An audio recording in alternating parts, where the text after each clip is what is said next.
Afternoon. Welcome to Hudson Institute. My name is Lee Smith. I'm a senior fellow here at Hudson, and we have a very special event with George Deek. Usually we have panels up here, two or three other people, and I usually moderate an argument of some sort.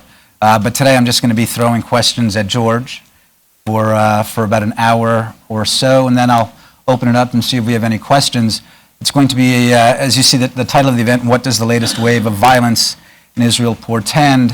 And that will be part of what we'll discuss, but it's going to be a fairly wide-ranging conversation which will include about everything aside from baseball, which George, as a visitor here, does not understand, so the World Series is entirely lost on him. So, but we're going to be discussing, George is an Israeli diplomat. George comes from a well-known, famous Greek Orthodox family in Jaffa, and George joined the Foreign Service in Israel 7 years ago. 7 years ago. Yeah. He served in Nigeria, Norway, and right now he's a Fulbright scholar at Georgetown University. George is also a lawyer. Got his degree at Herzliya. Is that correct? That's IDC. right. Yeah. Okay. And he's getting another law degree now at Georgetown. And so we're going to talk a little about the situation in Israel, and I think that George is uniquely placed to discuss this and give us a very interesting insight on this. We're also going to talk about some about George's experiences as an Israeli diplomat, and in particular his particular view on this, coming from an Arab family, what that is like to represent Israel. And we'll also talk about some of the places where he has served, and we'll talk a little about his experience here in the United States, particularly at Georgetown University. Again, welcome. It's going to be a very special afternoon. And George, thank you so much for joining us. With I hope this is pleasure. the first of many times you come to visit us at Hudson. Inshallah. Yeah.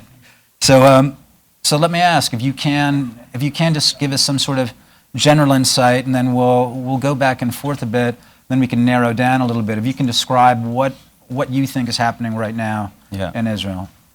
Well, thank you, Lee, and thank you to the Hudson Institute for having me here today. And I'm glad you realized that as an Israeli, I can sit alone and have 3 or 4 opinions by myself, so I can argue with myself. Exactly, we have a huge panel here, exactly. That turns out. Yeah. Yes, all right. I think what we're seeing now in the Middle East, or particularly in the Israeli-Palestinian conflict, is an interesting time where a story is being rewritten, or at least being challenged. In a way, it is the swan song of the way the conflict has been going between Israelis and Palestinians for the last 70 years, in the sense that until today, I mean, when we look at reality, the reason where we don't have peace today, 20 years after the Oslo Accords and 67 years after Israel was established, is for many reasons. One of them is the lack of recognition by both sides of the rights of the other, the issue of territories, and the issue of Arab world interfering in our affairs, etc. But I think one of the most important reasons that is being ignored or overlooked by both many Israelis and many Palestinians, and definitely in general worldwide, is the fact that we see the conflict in different perspectives. For Israelis, the conflict, and for the world, the conflict is a conflict between 2 national movements. The Jewish Zionist movement as a national movement of the Jewish people, and the Palestinian movement as the national movement of the Palestinian people, embodied in the PLO and later PLO plus Hamas, you could say. However,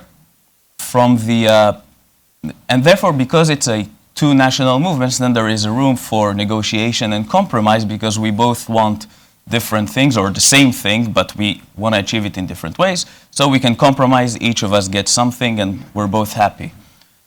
From the Palestinian perspective, the conflict is not so much seen as 2 national movements that are competing for the territory, but rather one national movement, the Palestinian Arab national movement, as part of the larger Arab national movement, versus an entity that is not so much a national movement, but rather a foreign colonial body.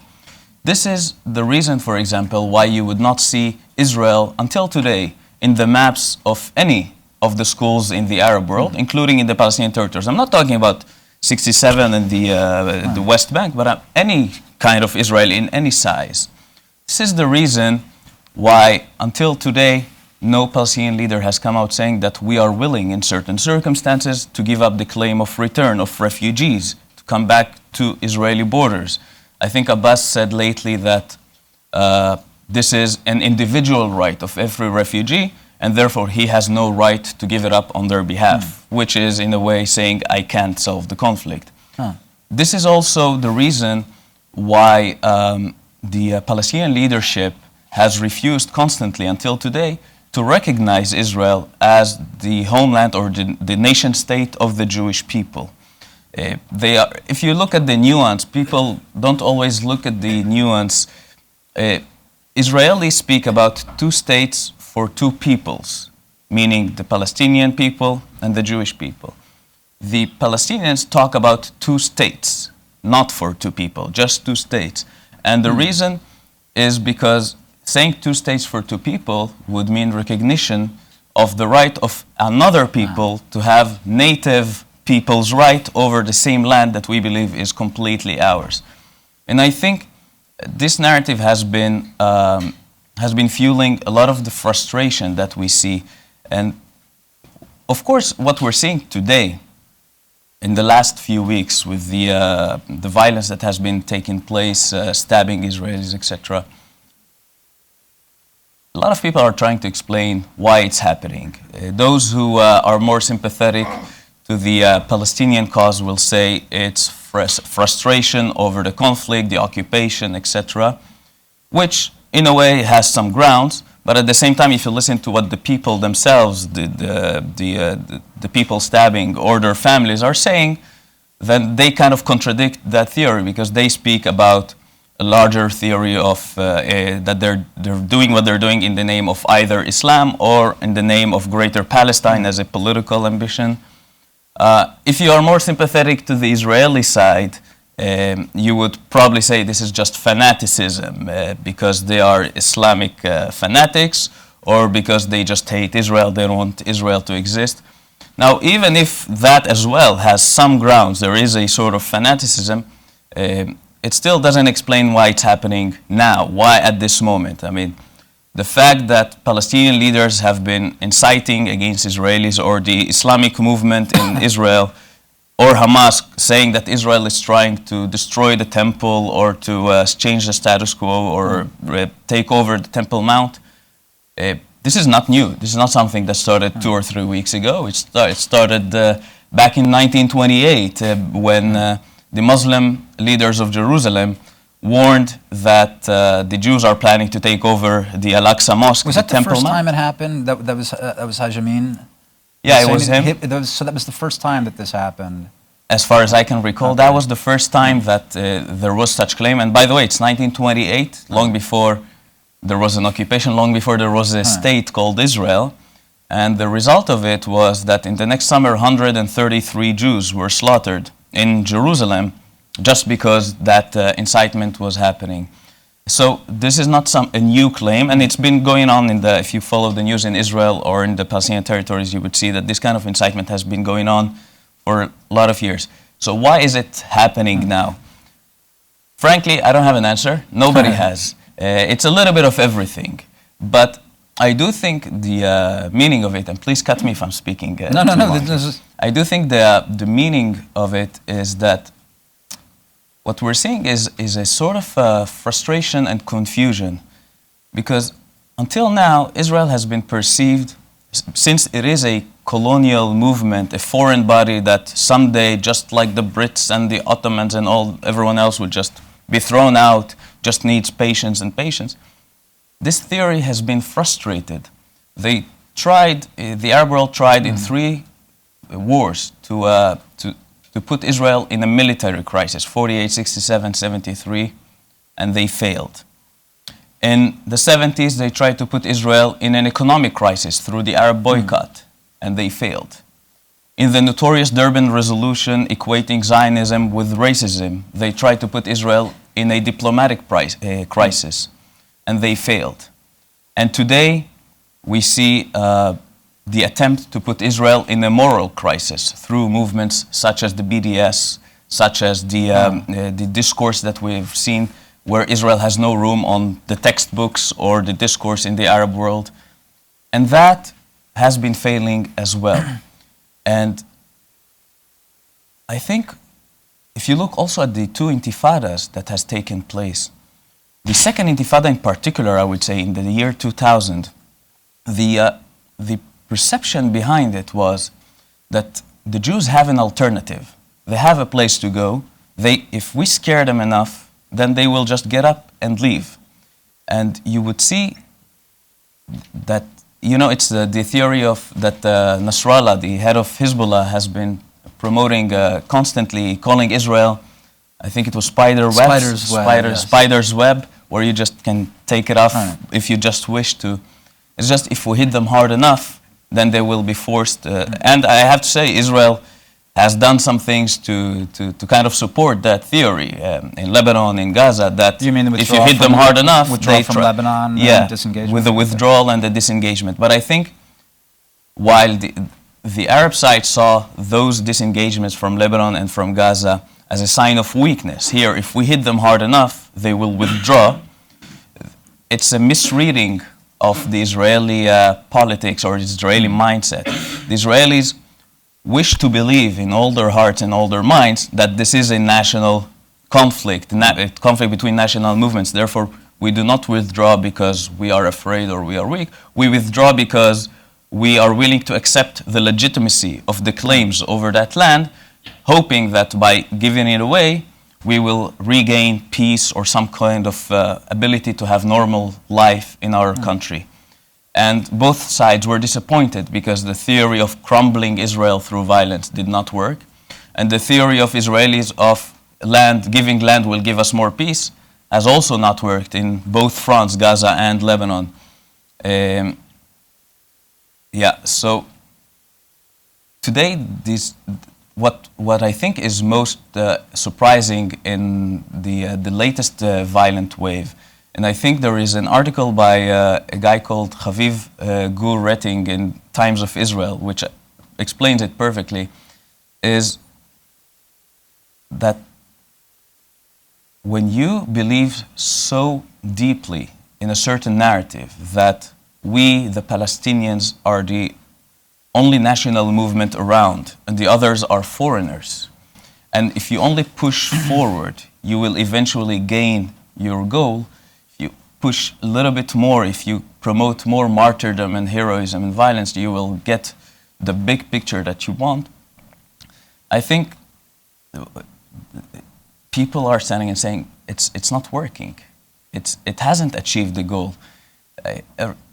The biggest picture to illustrate that was in 1990 when Saddam Hussein was firing rockets towards Israel from in the first Gulf War. And at the same time, it was the same days that Russian Jewry was finally outside the grip of the Soviet Union. And they had a choice. They could go to the US or Western countries, or they could go to Israel.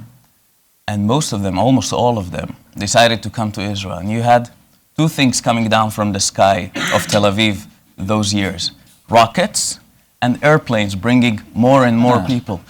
So you would see that not only did the strategy of bombing did not work, but it actually has proven that it doesn't even deter them from more people coming to the land.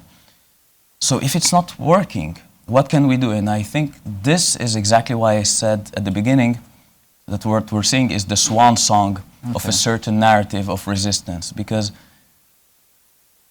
more than the voices supporting the violence, we are seeing a silence from the Palestinian side about what's happening. Of course, the leadership is paying lip service and calling those kids martyrs, stabbing martyrs and heroes. But even the largest protest in the West Bank was not more than a few thousand. Hamas, on the one hand, is praising the people, but on the other hand, is afraid of launching rockets from Gaza. Therefore, his approval rates among the Palestinians have dropped 5% because in the last because they're not survey launching because they seem as hypocrites. Yeah? On the one hand, you're saying go and fight and do whatever you can. On the other hand, you're afraid to launch rockets towards it because naturally they saw what kind of destruction it brings and fear it brings to the hearts of people. Let me ask. Yeah. You said you see this as something of a swan song. So, in the paper that we talked about Norway that you sent me, I noticed that you quote Jabotinsky, talk about the Iron Wall. Is that kind of what we're seeing now? The Palestinians, in a sense, coming up against the Iron Wall? So what happens, and you're talking about the people, you're talking about Russian Jews nonetheless still coming to Israel, saying, we're still going to make it, it's going to be fine. So if this is the swan song, what happens next? Because the optimistic reading would be like, okay, now we can finally move on. Yeah. Now we've come to the realization the Israelis aren't going anywhere, so we got to figure out some way to live with them. Yeah. Does that happen or what happens? Yeah, I certainly agree that there is a room for optimism in this conflict. I'm not sure it will happen, but I'm optimist that paradoxically, the despair over the hope of kicking out Israel will bring a new kind of hope. Now, the conflict started in a way that both sides did not accept the legitimacy of the other. If you remember, the first narrative of Israel, the Jews who came to Israel before Israel was existed, was a people without a land to a land without a people, as if me and my family and the Palestinian people never existed in the land. And that narrative has changed over time. And even in the 70s, Golda Meir said, there is no such thing as a Palestinian people. But the Israelis, in a way, hit their own iron wall, in the sense that the Palestinians said, no, we are here, and we want to be recognized, and we want to achieve certain rights. And that brought the Oslo process, where Israelis were willing to say, okay, there are two national movements, let's negotiate with the other national movement, hoping that we can reach a sort of compromise that will bring us peace. This is exactly the process that should begin to happen also now with the new developments in the Palestinian side. But in order to reach that, we need to develop what is known as a new culture of argument. You look at, we need to kind of move in the Palestinian or the Arab world from an argument for the sake of power to an argument for the sake of truth. And what do I mean by that? Last year, there was a professor called Professor Muhammad Dajani, who was teaching at Al-Quds University, Palestinian professor. He was part of the PLO, and he was teaching in Al-Quds University, and he decided to take his students to Auschwitz to visit the concentration camp in Poland. He took them there, and the minute he came back, there was so much criticism over this move that his own university denounced him, causing him to resign for just taking the kids to see the suffering of the Jews in Europe. It's not only a Palestinian phenomena. There is an Egyptian guy called Haitham Hassanin who did his master's degree in Tel Aviv University. And about 2 months ago, he gave his valedictorian speech, where he spoke about what he saw in Israel for the first time. He said, I was taught how horrible and bad people you are. And here I am, and I'm seeing coexistence between Arabs and Jews, ultra-Orthodox and secular, etc. And then he went back, or he didn't go back to Egypt, but I think he did go back, actually. But the reactions in Egypt were furious. One of the leading TV anchors, I forgot his name, launched such a heavy criticism, saying that he should be stripped from his citizenship from Egypt. Now, as long as we can't argue, as long as we can't have different voices in our debate, it is very hard to change a narrative. No original thought can be possible when exchange of ideas is impossible. No invention could have been made without trial and failure. It's like what Einstein said, that he said, if my theory of relativity would be proven correct, then the Germans will claim me as German, and the French will say I'm a citizen of the world. If, however, my theory is proven wrong, the French will say I'm a German, and the Germans will say I'm a Jew.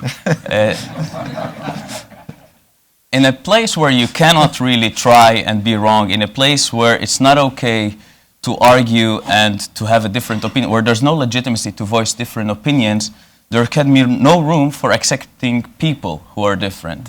If you can't accept opinions that are different than yours, eventually you'll not be able to accept people who are different than you. Okay, I wanted to wait a little bit, but now that you're bringing this up, well, I'll say that the first time that I heard of George was reading a profile of him in Tablet magazine, where I also write, and the line that really stuck out for me was George talking about it needing to accept the legitimacy of others. You hear a lot of talk in the region, in the Middle East, people talking about accepting other people's humanity, right? That's not enough. There are differences. People are different, and without accepting differences, and so that really, I was really floored by that. And so I guess I'm going to put you in a little bit of a hard spot and ask you to explain how, in your life, did you come to that place? How much through your family, how much through your own thinking, how much through your education, how much through your background? I mean, because it's a fascinating issue, right? I get this question often. I mean, people ask me, George, you're an Arab, you come from a Palestinian family, you're a Christian. Why on earth would you care so much about the plight of the Jews or the story of Israel? Why is that so important? Don't you have enough problems of your own to deal with in your community? And we do, trust me, even in Israel, we have a lot of challenges to deal with. And I tell them that I care about it because I believe that anti-Semitism and anti-Zionism are not a Jewish problem. I know it's very hard for a lot of Jews to give up the monopoly over this, but nothing would be more tragic than to continue seeing this as a Jewish or Israeli problem. If you look at history and you ask, why is it that Jews in Europe or in the Middle East have suffered throughout the ages? The answer is because Jews were always different.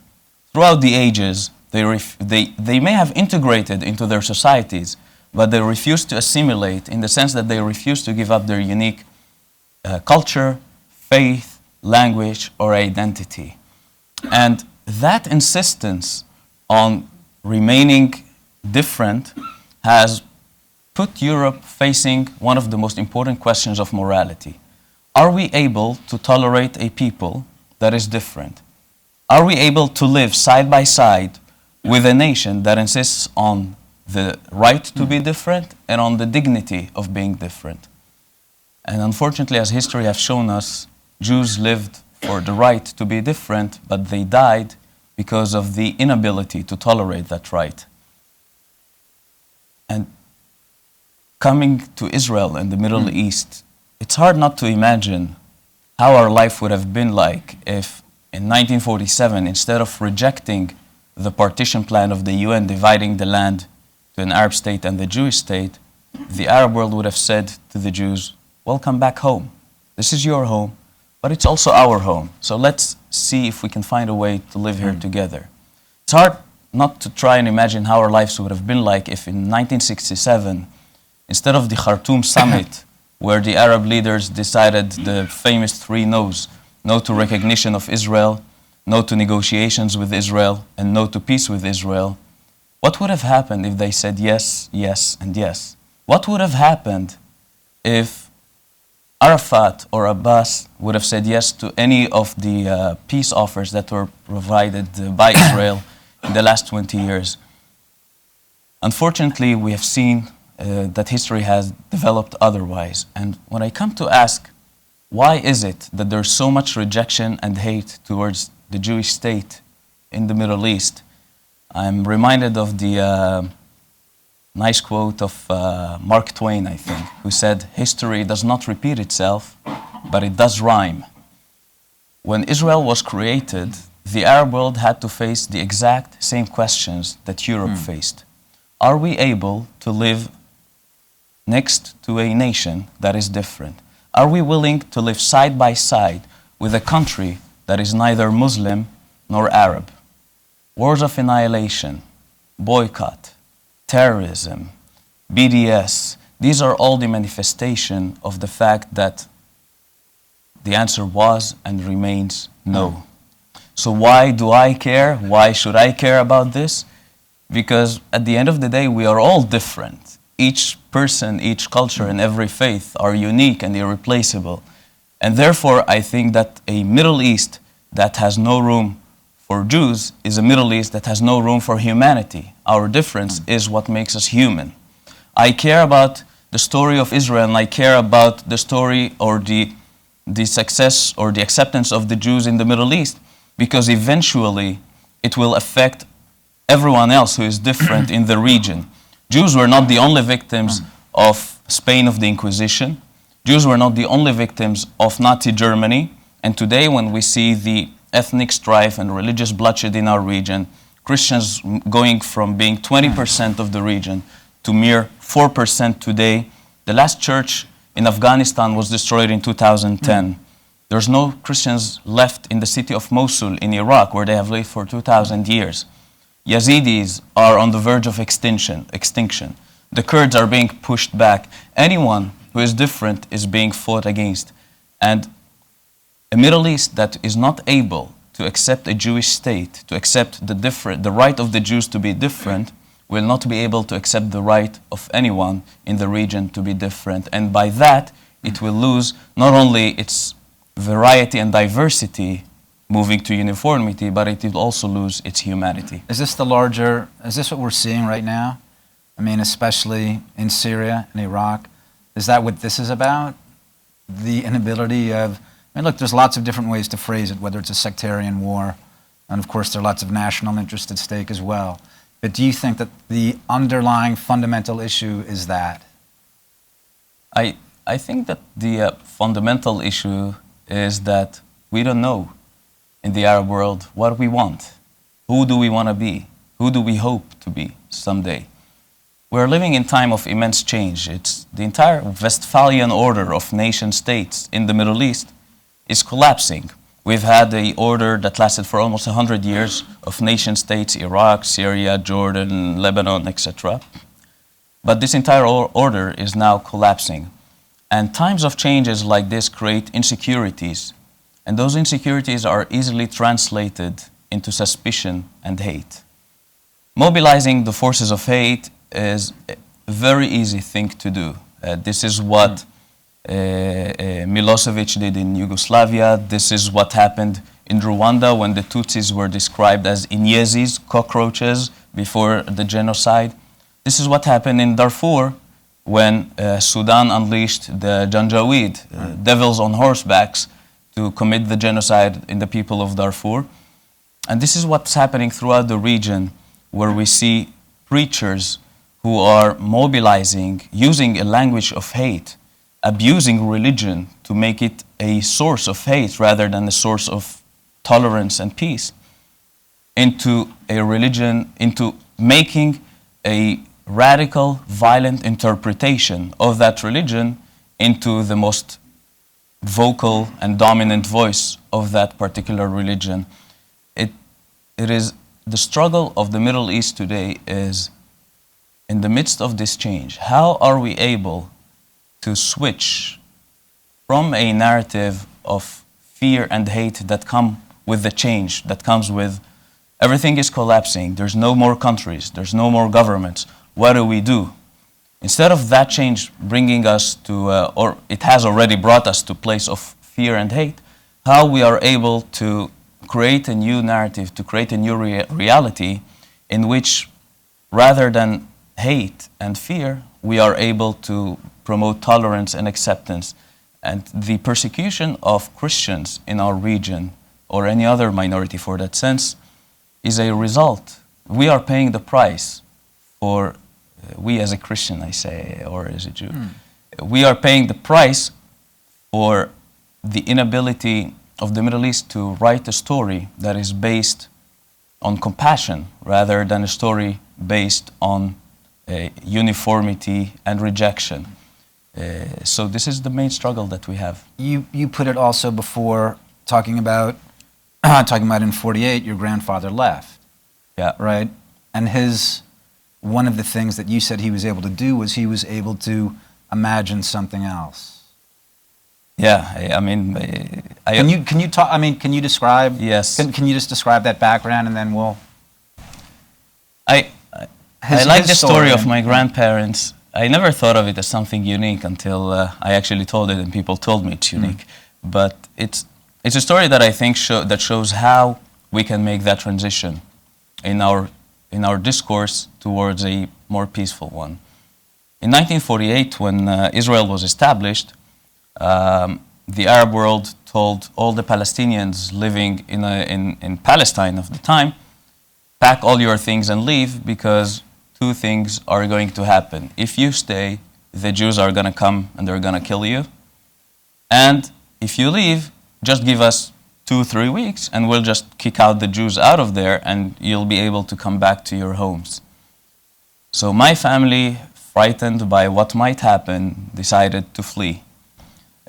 Unfortunately, my family, or maybe fortunately, my family was one of the poorest families in the city. So while everyone else was able to flee by boat to Beirut or to Gaza, mostly from Jaffa, from the city of Jaffa, my family decided to go by foot.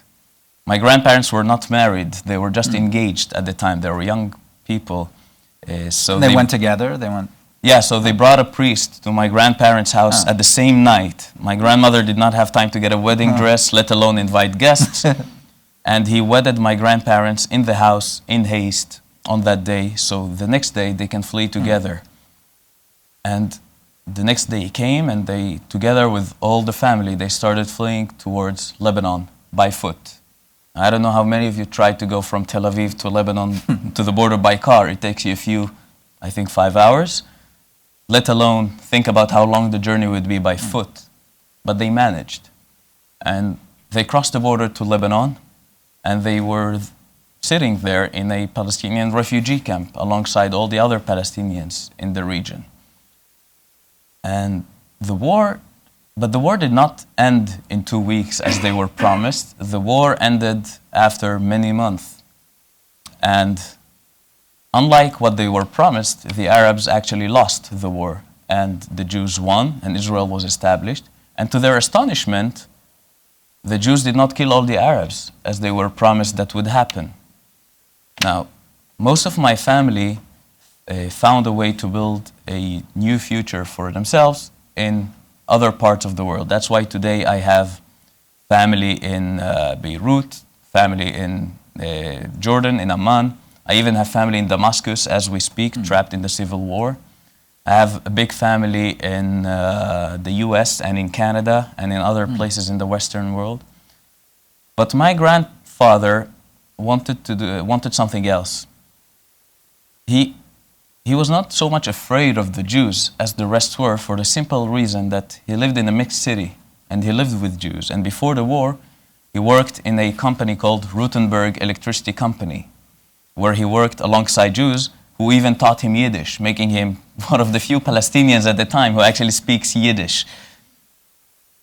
So he was not so much afraid of the Jews. And when the war was over, he decided that he wants to go back. How do you get back? Nobody gets back. He decided to take the risk. He and my grandmother, his wife Vera, already having a son at the point, my first uncle Sammy, who is an Israeli citizen, but it says on his citizenship, born in Lebanon. And they decided to smuggle back to Israel, making them undocumented migrants to Israel. And of course, there was no fence, no border at the time. The war just ended. There were even still pockets of fighting. So they crossed the border and they came back to Israel, and they were able to sneak until at some point in the Galilee, they found themselves in the middle of a crossfire between Israeli and Arab forces, probably Syrian from what we understand today. Because even after the war, there were still some pockets where fire was being exchanged. So they found a way to hide either behind a big rock or in a cave. We're not really sure what exactly it was. And they stayed there for a few hours. And they realized they have no water, no food, and they need to get moving. Otherwise, they're just going to stay there and die. So they took a decision that I hope nobody would ever have to face that dilemma in their life. They took my Uncle Sammy, they put him under that rock, they covered him with leaves, and they decided to go on without him, knowing that carrying a baby and running and ducking, he's either going to die or he's going to get them killed by his screams. So they left him there and they ran further towards Israel. And miraculously, they passed the fire unhindered. But after a few miles, walking back towards Jaffa, my grandmother collapsed and said, "I'm sorry, I can't go on. I want my son back." Hopefully there was no argument from my grandfather's side. So they actually decided to go back and get my uncle. And they went back, and luckily for them, the fire has been over by then. And they went to the same rock or cave or whatever it was, and they found the same squeaking baby under the same rock, took him with them, and went down to Jaffa. And my grandfather made contact with his friends from the Rutenberg company, which after Israel was established became the Israeli Electricity Company. And his friends helped him settle back in Jaffa. And they also helped him get his old job back, making him one of the few Arabs to work at the Israeli Electricity Company. And the reason I'm sitting here and talking to you as an Israeli diplomat and not as a Palestinian refugee from Lebanon is because my grandfather and my grandmother had the courage to take a decision that was unthinkable to others. Rather than falling into despair that came with the change of 48, they found hope where no one else dared looking for it. They came back to live among those who were considered to be their enemies and to make them their friends. And Can I just ask very quickly, what does your Uncle Sammy make of this story? He's like, yeah, it's a nice story, but there's that weird twist in there. You know, it's funny that my Uncle Sammy, just like the rest of us, doesn't really think it's a big deal, this story. It's like, this is our story. Why is it a big deal? To be frank with you, I didn't think it's a big story until I told it and people reacted in a certain way, until I realized the message. I mean, facts are facts. The fact that they fled, the fact that they did what they did, the fact that they came back, these are dry facts. But to come up with a moral story behind it is something that we never thought of doing until just happened somehow. And now we kind of look back and say, yeah, actually it's a cool story that we have. We didn't think about it before. What's the experience of your neighbors then? I mean, your neighbors, your neighbors in Jaffa, I mean, the Arab neighbors especially, it was like, well, we never left, or we did, or what's there? If you're saying that your story never seemed exceptional, why? What are their stories? You know, the beautiful thing about the Arabs in Israel and in Jaffa in particular is that those years, because they are a sort of a trauma, are not really discussed as in what did your family do and what did you do and what did his grandfather do. I don't know the story of other families, even closer families in Jaffa. I just know who's here and who's not here. That's the facts that we know. But I think a lot of it is exactly the same moral that I think that should be adopted about what we spoke before about the Middle East, is that our possibility to create a future of hope rather than a future of despair and hate that we're seeing now is exactly doing but what could be inspired by the story of my or our families in Jaffa. It is by looking forward rather than backwards. It is by breaking those chains of resentment and old grievances that keep us connected looking backwards, and by building a future. And only by building a future we can redeem our past. Looking at our future doesn't mean forget it, let's not talk about it, let's just ignore what happened. But it means let's first build a life that is worth living, that our children will have a good life, a life that they deserve. And then, from a place of confidence, from a place of inner power, then we can go back to the past and see a way how we can use it in a different manner or give it a different form. This is not something unique or that was not done before. My music teacher, I went to the marching band of the Boy Scouts of the Arab Christian community in Jaffa. I actually started there at the age of 7 until the age of, until today actually. Every year I go back and I play with them. I play the trumpet. Oh, okay, right. Play the trumpet. I used to play the clarinet as well, which I probably should have stuck on, because now playing the trumpet here in DC with the neighbors, it's not really working very well. But when I studied music there, I had a music teacher who I would also call one of my best friends when I was 11. He was 80. And his name was Avraham Nov. And Avraham is a Holocaust survivor. The story of Avraham is that he was born in Luxembourg, and then they moved him to Germany. When the Nazis came, his mother gave him a package before they put them on the train. They put all the kids in one line, and they put them on the trains to the concentration camps. So his mother gave him a package and told him, "I'll be right back, I'm going to get some more stuff." She was supposed to get her luggage and come. "Whatever happens, don't let anyone take this package from you."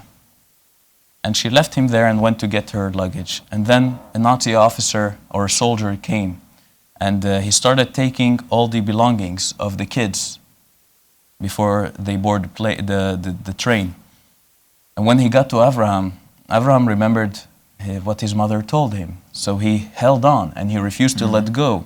And the soldier started pulling it by force. And the kid was screaming and squeaking and hitting with his legs and making a huge scene. He refused to let go of that package. And then the Nazi officer came and said, "What's the problem?" The soldier was kind of holding Avraham in the air by his package. And the officer asked, "What's going on here?" And the soldier came, "Well, this kid, he's not willing to let go of his package. I need to take it." So he goes to him and he asks him, "Hello, little boy, what do you have inside there?" They open the package and it's Avraham's violin. And he asks him, "Are you able to play the violin?" He said, "Yes." So he asked him to play for him, and he plays a German national song. And the Nazi officer is so impressed by this little boy around the age of 10 at the time that he decides to take him with him. The rest of Avraham's family were all killed in the gassed to death in the war. Avraham himself is the only survivor because that Nazi officer took him in to his home, and throughout the war he had him in his home playing, entertaining his guests whenever he had people coming over. And when the war was over, Avraham was left alone, and he could have easily sat and wept and cried over his personal tragedy and his people's tragedy. But he didn't. He looked forward. He didn't look backwards. He came to Israel, and together with his fellow Jews, they built a country that is today leading the world in technology, medicine, agriculture, and innovation. And they did that not by looking backwards and defining themselves as the victims of, but rather defining themselves as the agents of hope and responsibility that would create a new future for the Jewish people.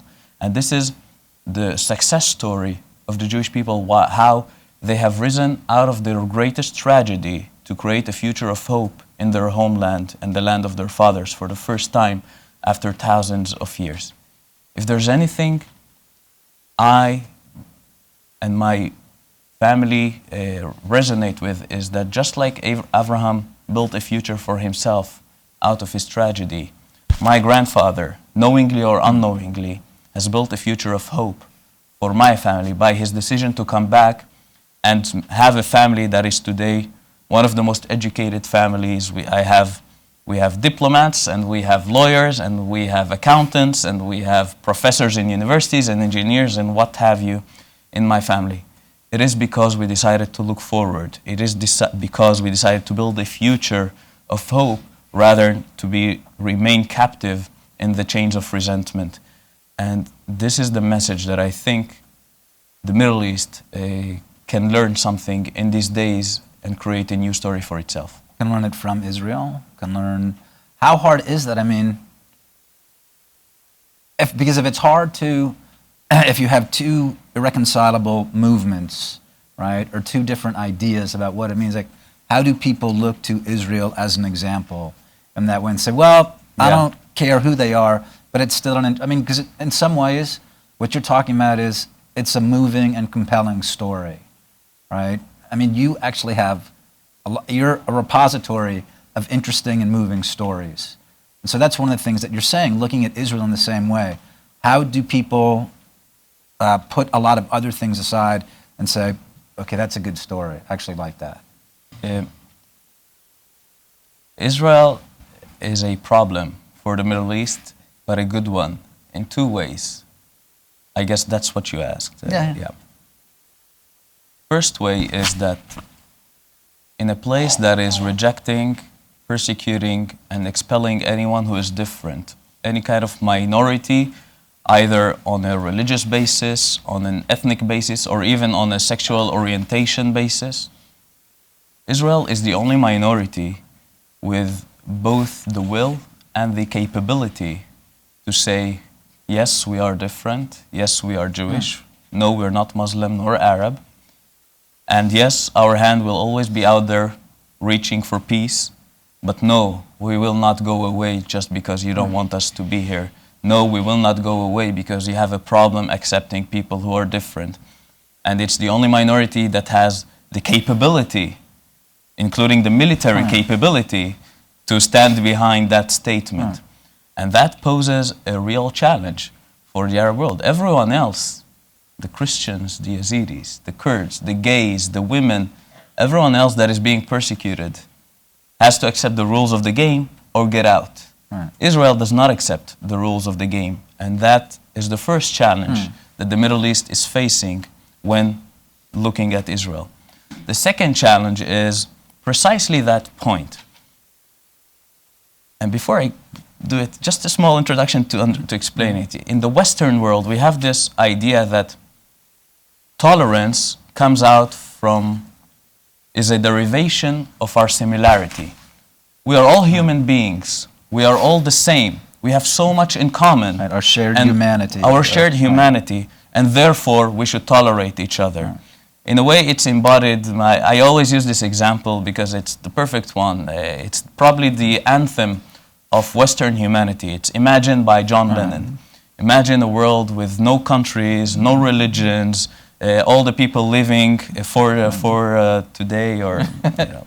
And it's a beautiful song. It's one of my favorite songs.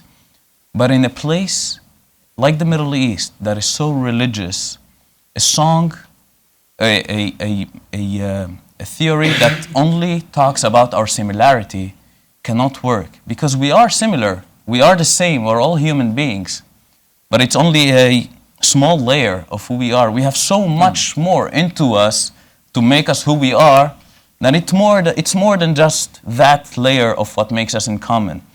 And Israel poses the second challenge to the Middle East precisely because it is an experiment, first of its kind in the history, where we are trying to create a new kind of morality based not on what makes us similar, but on what makes us different.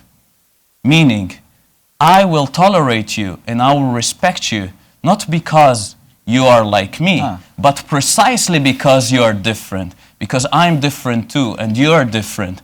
And I'm proud of my difference, and I love who I am, and I love my heritage and my culture and my religion, and I'm passionate about my history. But at the same time, because of that, not despite that, I have deep respect and tolerance towards you. My tolerance towards you does not derive from the fact that we are the same. We are the same. But my tolerance towards you becomes much more profound precisely because we are not the same. Precisely because your identity is very much different than mine. And it is out of respect to who I am that I respect who you are, because only by being who only we can be, we can contribute what only we can contribute.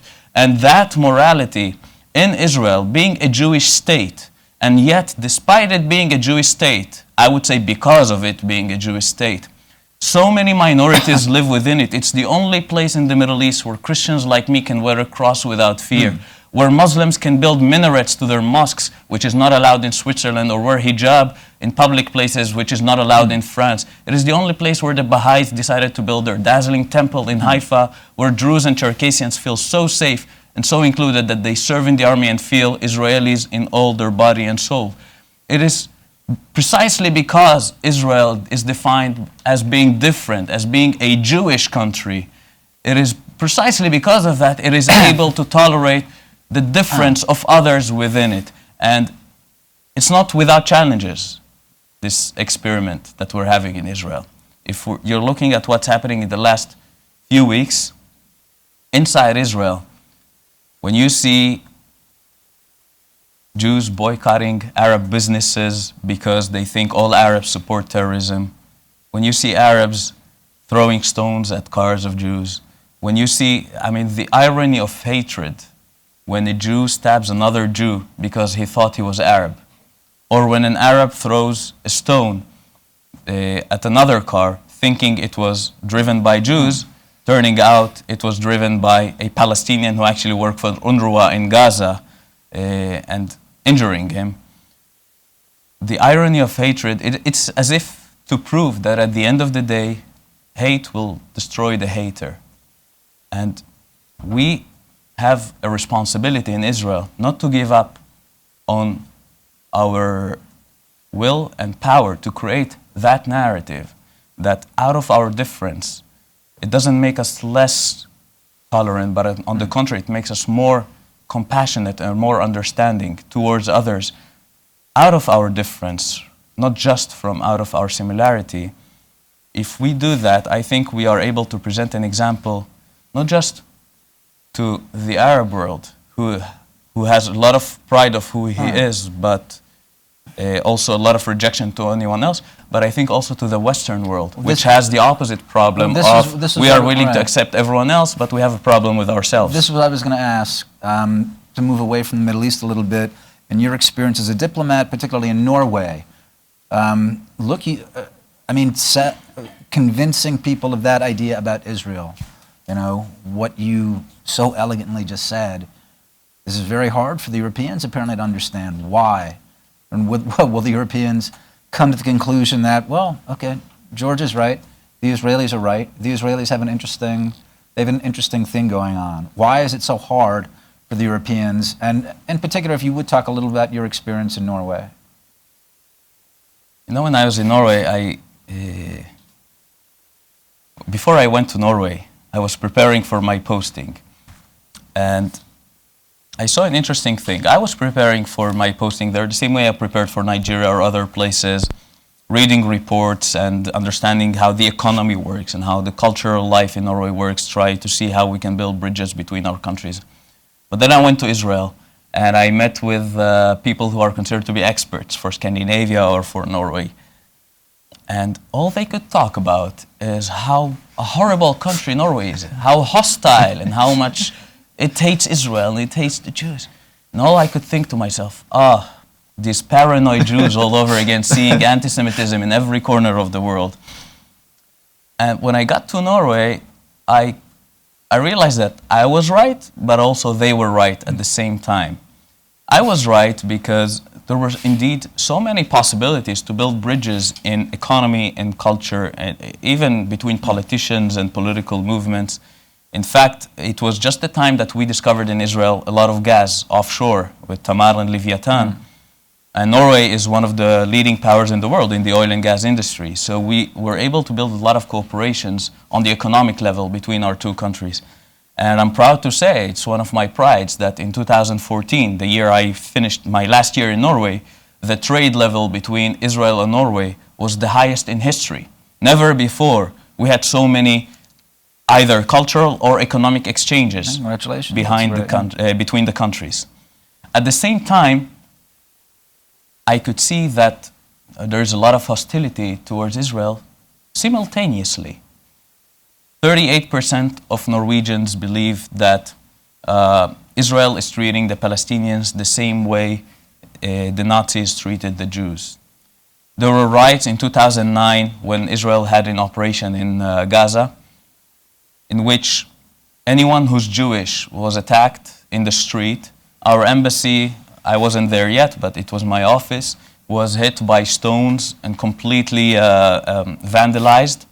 The police stood helpless, not knowing what to do. And you could see a lot of hostility, even in the polls that we've seen with regard to Israel. So how do you explain this asymmetry between growing bilateral relations and the growing emotional distance between the two countries? I think people in Norway are, on the one hand, able to see that Israel has a lot to offer and to contribute, and Israelis are willing to see that Norwegians have a lot to offer and contribute as well, and there's a lot of room for exchange of information or work. But at the same time, what struck me is the way Israel is perceived in the Norwegian/European perspective. And that is, if we spoke before about how the Arab world does not see Israel as a national movement of the Jews, in many ways it is similar in Europe. Israel, you would hear a lot the narrative of we did horrible things to the Jewish people. We are deeply responsible for making sure that they are safe and they are well, and therefore we have given them this land in Palestine where they can live free and safe, and this is why Israel is important as a safe haven for the Jews, where they can be safe from persecution, safe from hatred, and to build their own life there. Now, the problem with this narrative is that rather than recognizing Israel's legitimacy as a national movement of a people, it makes it a project of European guilt. It makes it a project of we, Europe, with our graciousness, we have given you, following the horrible things we have done, this land. And therefore, it is right that is a derivation, is a country that is a result not of a national right, but rather a result of compassion. And when I give you the right out of my compassion, it is always conditional. The right of Norwegians for Norway, or of Palestinians for Palestine, or Jordanians for Jordan, is a natural one, regardless of what you do. I mean, if you want to condition people's rights to have a country, I think Germany would not have the right to be a country these days. But it is a natural right because it's a native people. This is their land. But if your country, like Israel in the Norwegian story, is a result of compassion, it is always conditional. It is conditional to the fact that just like I showed compassion towards you, you have to show compassion towards others. And if you fail to show compassion, or what I perceive as compassion, towards others, then I, in a reverse move, will not be obliged to show any more compassion towards you, and therefore your right to be there or to act in a certain way is taken away from you. And I think this is exactly, or did you explain this to them? Did you say, it's actually none of your business, or it's your business, but it's not about you. It's a separate, it's a national movement. Do you know how many times a lot of people talk about what is being written about Israel in the media and how biased it is, etc. But it's not about what people write. Just look at the numbers about how much they write. Even if everything they write is wonderful, Israel being heaven on earth. Israel was mentioned in the Norwegian media in 2014, 2,974 times. That's almost 3,974 times. Palestinians were mentioned 1,400 times. Iran was mentioned 1,300 times, out of which only 127 times related to its nuclear project. So you're saying Israel is a better press Yazidis, Boko Haram was mentioned 314, and the Yazidis 67. Exact numbers in the printed national press of Norway. So it's not even about what you write. It's about this fixation or the obsession of writing about Israel. With all due respect, the number of people who, in 2014, who were affected by the Israeli-Palestinian conflict in 2014 was, I think, less than 20 people. No, sorry, that's the year that we had the Gaza operation. Let's say a certain amount of people, which is less than 10% of the people who died in Syria or other places at the time. The fixation is exactly because Israel is our project, and it is a result of our compassion. Therefore, we have a duty to monitor our project and to make sure it's not misbehaving. And that creates the fixation. Now, to tell it, and then the fixation kicks in, where you have moral judgment that says,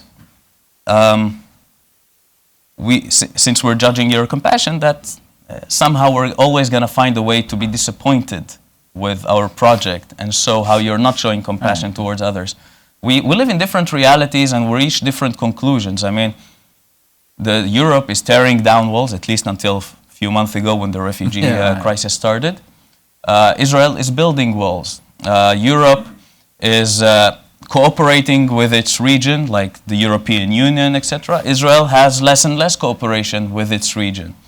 Norway believes in a certain kind of peace process and dialogue.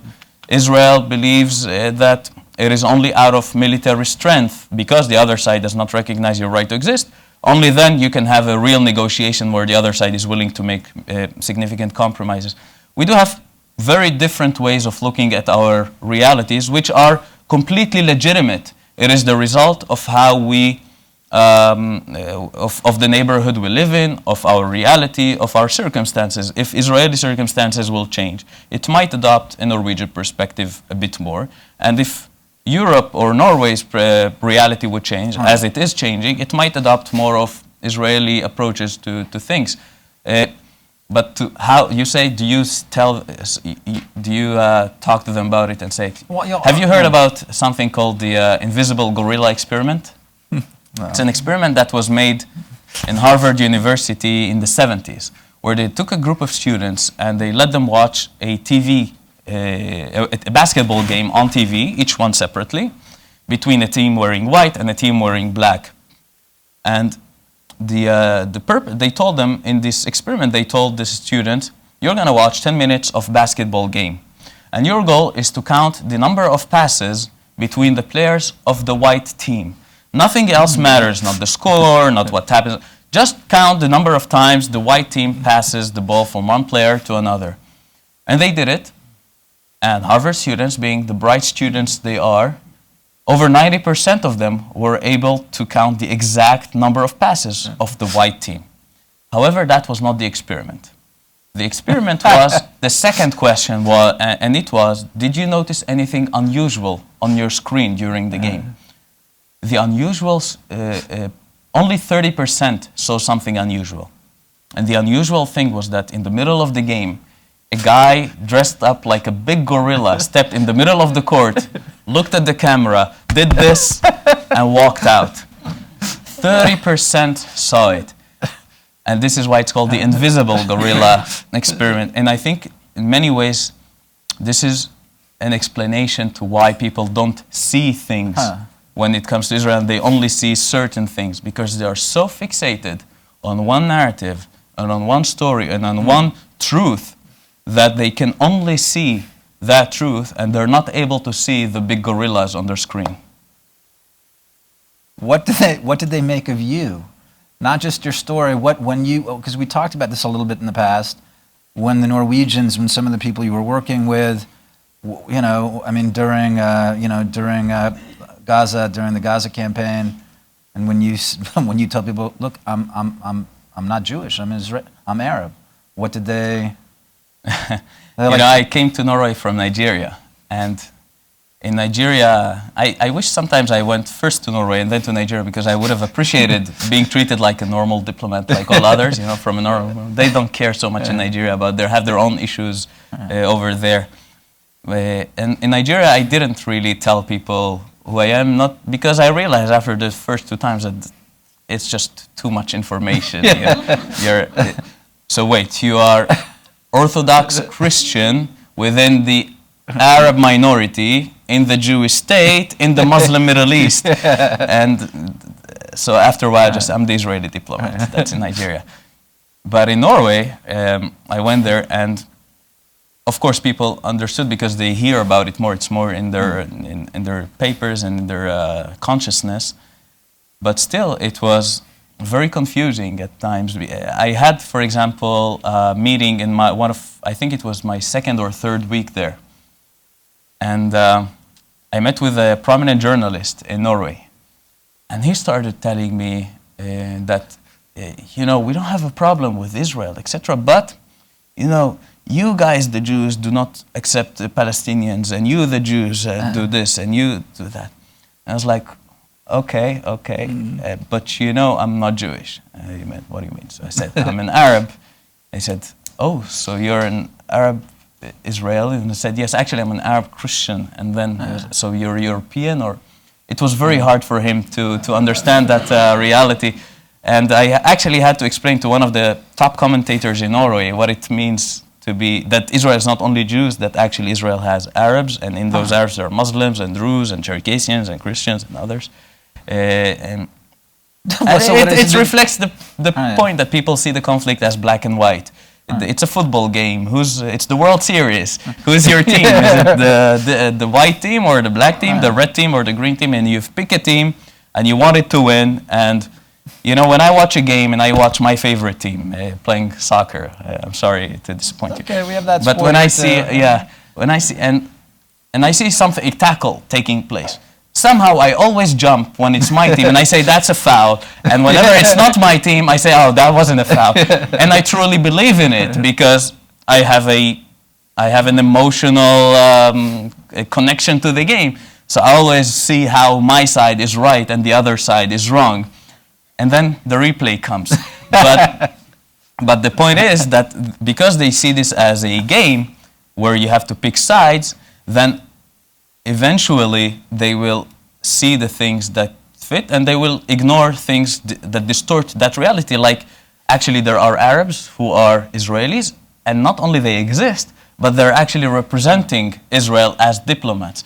And I think this is the kind of gorillas that you should throw to people's screens to make them realize, wake up, it's not the way you see things, it's much more complex. Did that happen somewhat? I mean, when you were talking, when you were saying the leading commentator, say, look, by the way, I'm an Arab, I'm a Christian. Yeah. He's like, oh, okay, maybe I need to rethink some of my positions, or it's like that, okay, never mind, let's get on to the important stuff. Nobody ever rethinks their positions publicly, you know. But I think it's true for everyone, not just for Norwegians, not even for Arabs or for Israelis. People want the truth, but more than they want the truth, they want a story. And when people grow up with a certain story about our conflict, about who are the good guys and who are the bad guys, what is right and what is wrong, what is the real reason for what's happening and what is not the reason for what is happening, even if you throw gorillas to their screen, even if you show them all the truth that kind of contradicts what they've seen, it is very hard to change the perception of the conflict unless an alternative narrative, an alternative story that makes more sense derives. Our conflict is not any other conflict, unfortunately, in the eyes of people. People talk about Syria. Right. And I saw a lot of people at the beginning, they said, yeah, throw Assad out. And others saying, no, actually Assad is the best option of what we have. People look at China with Tibet or so, and they say, yeah, Tibet is bad, but you know, I don't know enough to have an opinion. Our conflict is the only one where people have more opinions than facts about what's happening. And therefore, because our conflict has become a testing ground for morality, that people assert their beliefs according to our conflict. If you want to be, for example, a very conservative evangelical Christian, you would automatically take the Israeli side because you believe that supports your narrative about life. And if you perceive yourself as a left-wing, extreme left activist for freedoms and liberties and against nationalism, etc., then you would assert yourself with the Palestinian side, because it is the only conflict in the world that it is acceptable to use as a simplistic story to tell, oh, I am a left-wing activist, therefore I must be on that side, or I am that kind of activist, a Christian activist, and therefore I'm on that side, for example. And you find some, but not a lot of people from both ends that are willing to look at the facts rather than the story to make up their opinion.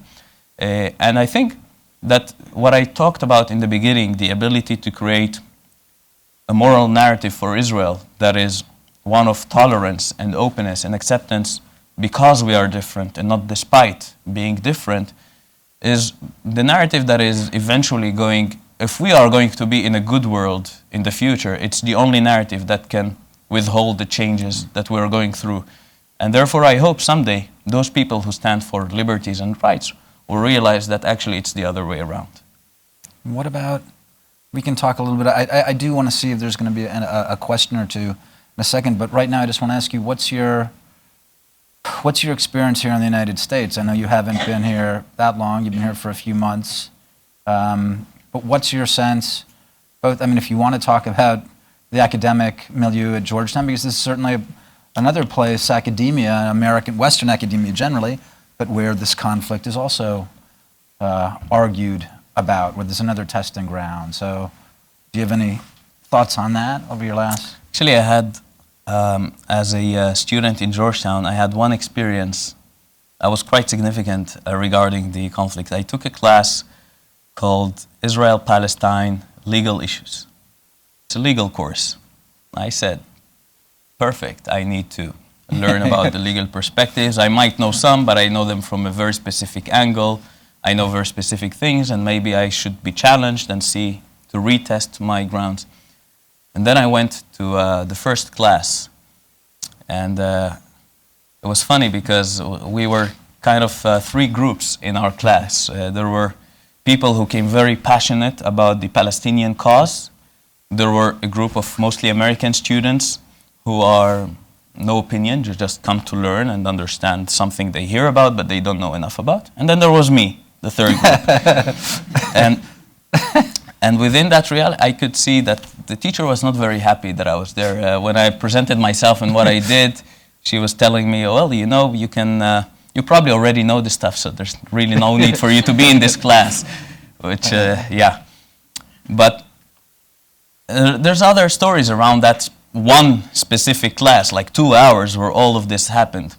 But I think the one that is most important and connects to what we are talking about is that towards the end of the class, she started explaining about the UN partition plan in 1947.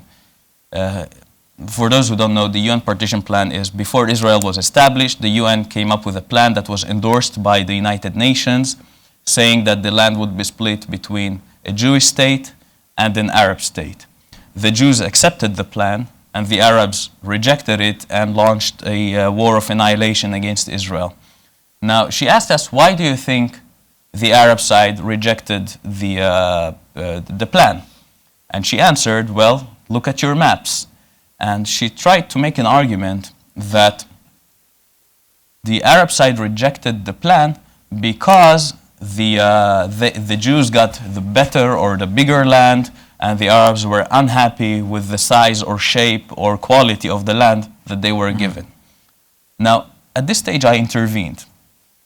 And I asked, I'm willing to accept that this was the reality, but since this is an academic class, I know a lot of statements and facts that show that the Arab world, by the Arab world, that shows that they were not willing to accept Israel in any size. Even if Israel was 2 neighborhoods in north of Tel Aviv, they would still not be able to accept it. That's what they say, because they rejected the acceptance of Israel as a Jewish entity in that region in any size or in any shape or in any border. And then she said, well, you know, what they say in public is not always what they say behind closed doors, in negotiations, etc. I said, fair enough. Is there any documentation showing that behind closed doors they were willing to have a compromise, that they were willing to accept? And I know that actually behind closed doors they were even more extreme, if that possible, from what they said in public. And then, after a 3 minutes debate, she reluctantly accepted my argument that it's not because Israel was a certain size or shape. And I didn't even get to the shape and size, because if you look at the map of 47, it was a horrible country, Israel, just Negev, some strip of the beach and the Galilee, but it's irrelevant. That had nothing to do with why it was rejected. But what happened there? In order to support a narrative in which a colonial state of Israel is being delegitimized, she was willing to knit her own story, and to the hell with the truth, as long as people believe it. Out of American academia, out of any academia that is seeking, especially in a legal course, I would assume that academic quality and commitment to truth is the first and practically the only thing that should matter. And this connects to the issue of having an argument that its goal is to seek truth or to seek power. Look, as an Israeli diplomat, as an Arab being an Israeli diplomat, I face a lot of criticism within my community, within my people, and I welcome it. I don't know if I'm right in everything I say. I might be completely off track. I might be completely wrong. So I debate with people, and I try to, and the goal is not to win the argument. The goal is to gain a better understanding and maybe learn something new when I argue with others. And this is the virtue of an argument for the sake of truth. Both sides win. You either win the argument, or by losing it, you win a new truth or a new realization. Your views are being challenged. I think it was, if anyone watched the series Suits, Harvey Specter there, he says, I love this quote, he says, "I never lose, I win or I learn." And this is the virtue of an argument for the sake of truth, that both sides win.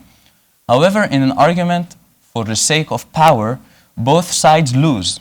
You either lose your argument, or if you win the argument by humiliating your opponent, by showing him that you are the powerful one and you will not let his opinions be heard legitimately, by doing so, you also diminish something of yourself, and you lose the possibility to be enlarged and learn something new. The academia is about seeking truth, not about seeking power.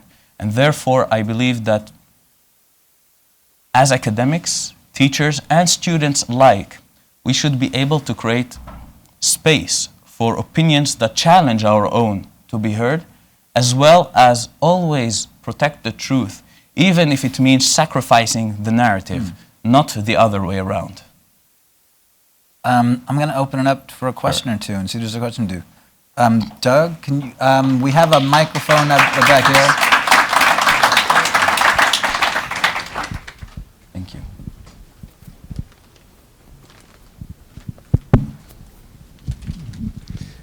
Thank you for that. I'm Doug Feith, a fellow here at Hudson. You described a culture of intolerance against different people who are different. I'd be interested in your reflections on Palestinian society on that issue as between the leaders and the public. I mean, is this a problem of leadership that could be solved with a different leadership? I mean, I was struck by your comment that when Hamas was encouraging people to do the knifings, but restraining themselves in Gaza, you said they were losing popularity in Gaza, which suggests that the engine for extremist thinking is not necessarily the leadership, but the public. Anyway, I'd be interested in your reflections on this matter of who's driving the bad thinking. It's, I think we see an evolution in who's behind the thinking. For example, the first Intifada in '87 was a genuine bottom-up uprising where it was the people who led the way, and it was a genuine, popular struggle of the Palestinian people to try and get more rights and freedom. That's why I think it resonated so well and created the rightful feelings of guilt in the Israeli side, saying, okay, we've probably done something here that was not the right way, so let's see if we can change course. And that led to the period of the Oslo process, trying to resolve a conflict between two national movements, or what was perceived by Israel as two national movements. The second intifada in the year 2000 was it was top-bottom. It was an intifada that was instigated from the leadership to the people, opposite of the first intifada.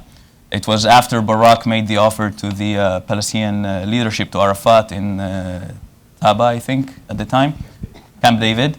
It was then that they decided to respond, and I'm not getting into right or wrong, but the response was the launching of the second intifada, led by the leadership, supported by it, instigated by it, and in many cases also provided the tools to carry out suicide attacks or other violent attacks by the leadership to the people.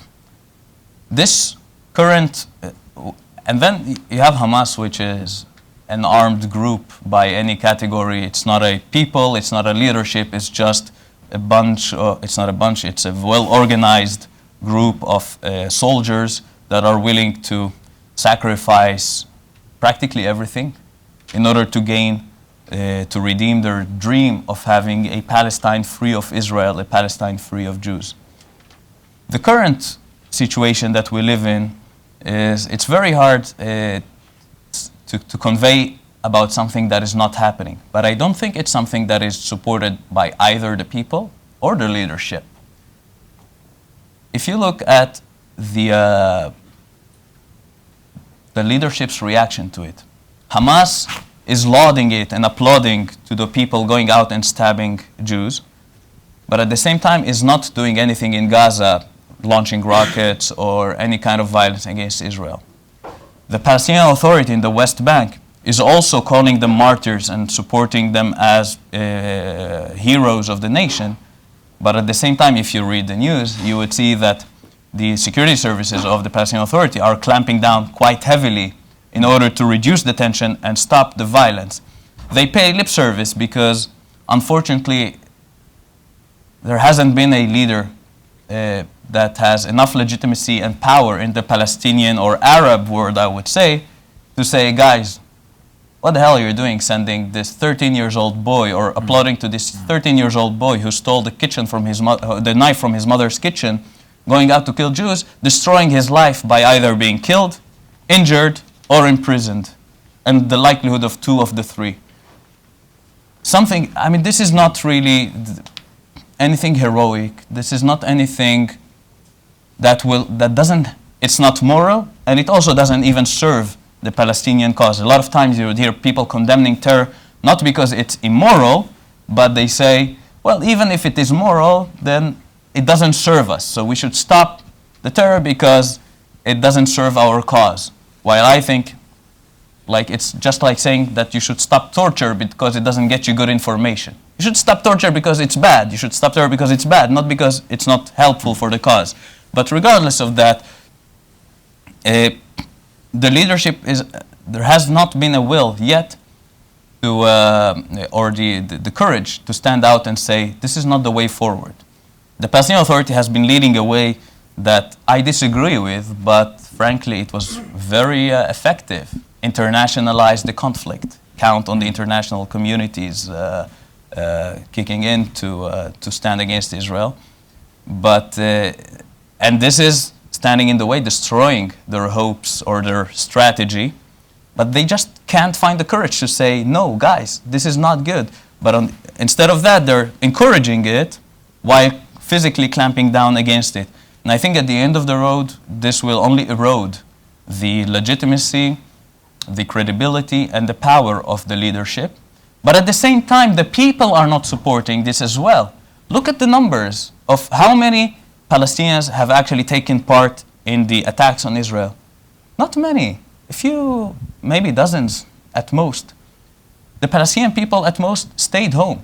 Even in the great days of rage on Fridays in the territories, at most you had a few thousands, rarely above 10,000, coming out and demonstrating.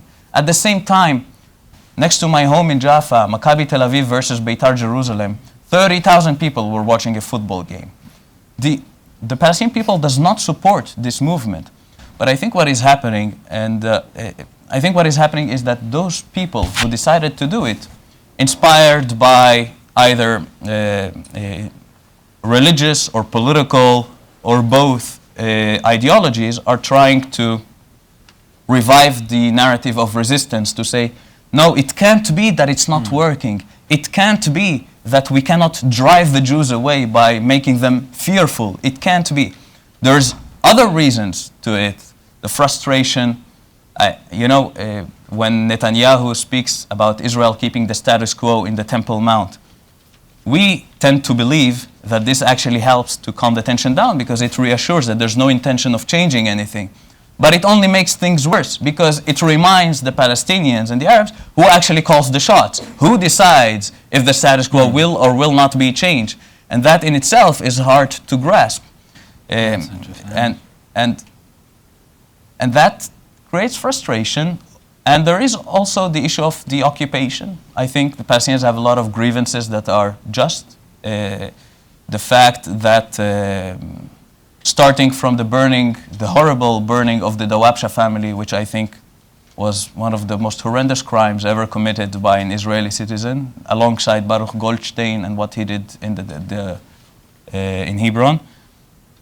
You have the fact that there is a growing price tag movement. The same people who went into the Arab Christian cemetery in Jaffa. When I was representing Israel in Norway, they went to our cemetery, and on my father's grave they wrote "Death to the Arabs," and these people are still not in jail. This is also a factor. And you also have the other factors, which are, we just want to be frustrated about everything, about the occupation and the grievances, but also about the fact that Israel exists and there's nothing we're succeeding to do about it, and we're kind of stuck. And out of this place of stuck, these people, I mean, you think someone who takes a knife and goes out believes that he's going to free Palestine, that he's going to make a significant change of policy about the settlements? He goes there because he wants to be a hero, he wants to be a martyr, because he was told that anyone who fights Jews is a hero, regardless of why he does it and when and how. And when I saw yesterday in the news the mother of one of the people who who was killed after stabbing Israelis, and she, on Palestinian TV, on Al-Quds channel, she took out a knife and said, "Israel, you opened the doors of hell, and I'm coming, and I'm going to sacrifice the rest of my 3 kids here to come against you." Where are the leaders to come out and say, "Lady, this is not the way. Palestine doesn't need you to die. Palestine needs you to live. Palestine needs you to build institutions, to build a future for your people, not to destroy other people's life, and by that destroying your own life." That's a very moving place to end, and I'm afraid we don't have time for any more questions. Oh, but again, I want to. sorry. No, George. I mean, it's been terrific having you, and thank you all for coming, and thanks again for Hudson. Thank you for hosting us. Thanks very much, George.